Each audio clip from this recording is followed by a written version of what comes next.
मित्रांनो, सर्वांचं सहर्ष स्वागत आपल्या माझा महाराष्ट्र या यूट्यूब चॅनलवरती। या क्षणी आपण सध्या छत्रपती संभाजीनगर या ठिकाणी आहोत आणि येथे मनोज जरांगे पाटील यांची शांतता रॅलीचं नियोजन आज केलेलं आहे आणि काही मराठा बांधव या ठिकाणी आलेले आहेत, ज्यांना मनोज जरांगे पाटील यांच्यामुळं आज ओबीसी आरक्षण यांना भेटलेलं आहे, कुणबी प्रमाणपत्र यांना भेटलेलं आहे आणि तेच आज या ठिकाणी उपस्थित झालेले आहेत आणि आपण त्यांच्याशी चर्चा करणार आहोत।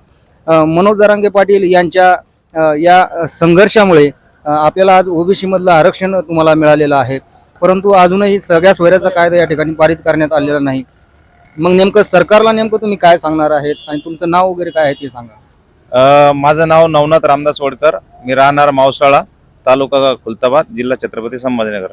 इथून मी मनोज जरांगे पाटलाच्या जन जागृती संवाद शांती रॅलीसाठी मी इथं आलेलो आहे आणि विशेष म्हणजे पाटलामुळे मला 1967च्या कायद्यानुसार मला कुणबी सर्टिफिकेट भेटलेलं पण आहेत आणि मी त्या समर्थनासाठीच मी रॅलीसाठी आलेलो आहे आणि अशी इच्छा आहे का पूर्ण मराठा बांधवांना भेटले पाहिजे, कारण की जे दुर्बळ घटक राहिलेले सगळे सोयऱ्याचा जर कायदा पारित झाला तर याच्यामुळे जे भविष्यात जे मुलं राहिलेले त्यांचे पण आयुष्यामध्ये शिक्षणासाठी असो नोकरीसाठी असो खूप असा मोठ्या प्रमाणामध्ये फायदे होऊ शकतात।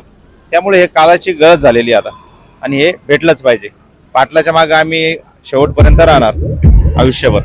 पाटलामुळेच आज मला कुणबी सर्टिफिकेट भेटलेलं आहे, त्यामुळे पाटलाचे खूप खूप आभार। तर या ठिकाणी काही मराठा बांधव देखील पाटलाचा आभार व्यक्त करत आहेत आणि अनेक मराठा बांधव इथे उपस्थित आहेत, परंतु अजूनही काही मराठा असे आहे की यांना अजून कुणबी प्रमाणपत्र यांच्या ज्या नोंदी आहेत त्या सापडलेल्या नाही आणि यामुळे हे मराठा अजूनही मराठा आरक्षणाच्या लढ्यामध्ये सज्ज आहे आणि मनोज जरांगे पाटील यांचा जोपर्यंत लढा चालणार आहे तोपर्यंत मराठा समाज पाठीमागे हटणार नाही असं ठाम मत या ठिकाणी मराठा समाजाचं आहे। तर या ठिकाणी अजूनही आपले मराठा बांधव या ठिकाणी आलेले आहेत, त्यांना देखील आपण या ठिकाणी त्यांच्याशी चर्चा करणार आहोत। तर तुम्ही कुठून आले दादा? मी छत्रपती संभाजीनगर जिल्हा गणूर गावातून आलो। तर तुमचं सापडलं का कुणबी नोंद वगैरे काही? नाही, अजून नाही सापडलेला, पुढे होईल अजून। सरकारला नेमकं काय सांगतात? सगळ्या सोयऱ्याचा कायदा जर पारित केला तर आपल्या या सगळ्या मराठा बांधवांना या ठिकाणी आरक्षण मिळू शकतं। आज सरकारला दिलेली जी तारीख आहे शेवटची तारीख आहे, परंतु अजूनही सरकारने या ठिकाणी काही या ठिकाणी सांगितलेलं नाही किंवा आरक्षण अजूनही घोषित केलेलं नाही।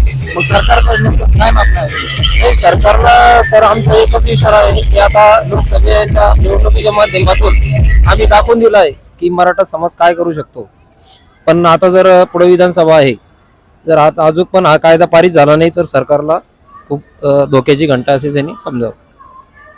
तर या ठिकाणी मराठा बांधव आता येत्या विधानसभेला देखील या सरकारला मोठा धक्का देण्याची शक्यता या ठिकाणी सांगण्यात येत आहे। मराठा बांधवाची एकजूट ही आता मनोज जरांगे पाटलांच्या पाठीमागे ठाम आहे आणि या ठिकाणी मराठा एक मराठा, जय जिजाऊ, जय शिवराय।